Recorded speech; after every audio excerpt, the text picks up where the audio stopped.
रऊफ हसन साहब को 1 रोजा फिजिकल रिमांड के ऊपर CTD के हवाले कर दिया गया है। हमने 12 इस्तदा की कि ये रिमांड नहीं दिया जा सकता, डिस्चार्ज का केस है।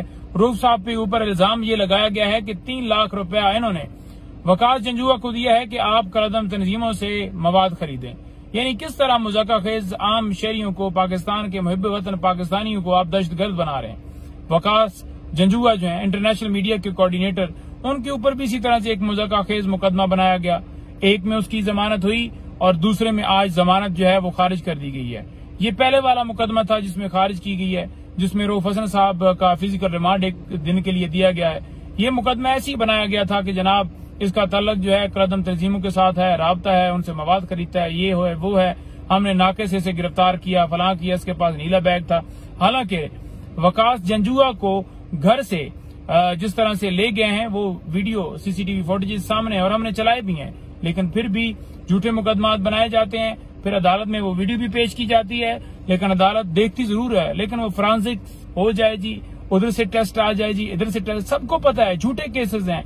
और क्या है कि जनाब आज फिर उस मुकदमे में वकास जंजुआ की बेल खारिज की गई है। एक में उसकी जमानत दी गई है जिसमें रऊफ हसन साहब और तमाम स्टाफ को उठाया था, उसमें जमानत मिल गई है, लेकिन जो पहले मुकदमा बनाया था उसमें जमानत खारिज की गई है। और रऊफ हसन साहब को 1 रोजा फिर दे दिया गया है। कैंसर के मरीज हैं, उनकी तबीयत नासाज थी, उनकी तबीयत ठीक नहीं थी, ना उनके मेडिकल ट्रीटमेंट वहां पर चल रहा है।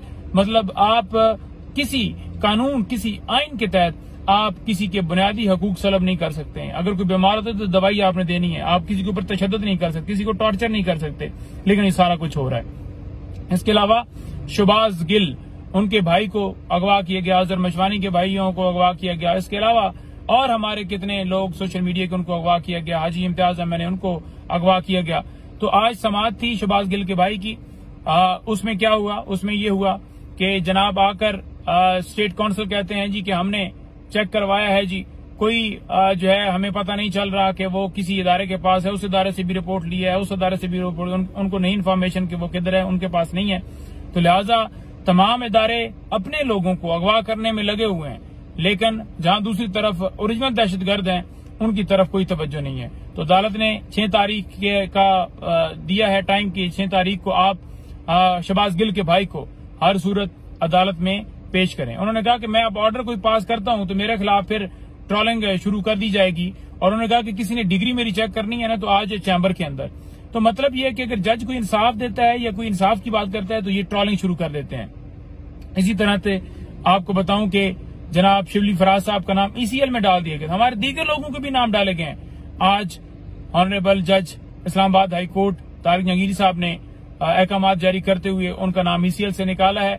यानी जो बंदा तहरीक इंसाफ का जो उसके साथ ताल्लुक है, उसका कोई कारकुन है, उसका कोई रहनुमा है, जिसका खान साहब के साथ ताल्लुक है, उसके खिलाफ कार्रवाइयां की जाती हैं, की जा रही हैं और ये जारी हैं। इंशाअल्लाह ताला हम आइन और कानून की एक जो हदूद है उसके अंदर रह के हमने इस मुल्क के लिए, इस मुल्क में अंदर रूल ऑफ लॉ के लिए ये जंग जो है ये जारी रखनी है। आप जो मर्जी है कर लें, हमारे आप इरादे पस्त नहीं कर सकते। बहुत शुक्रिया।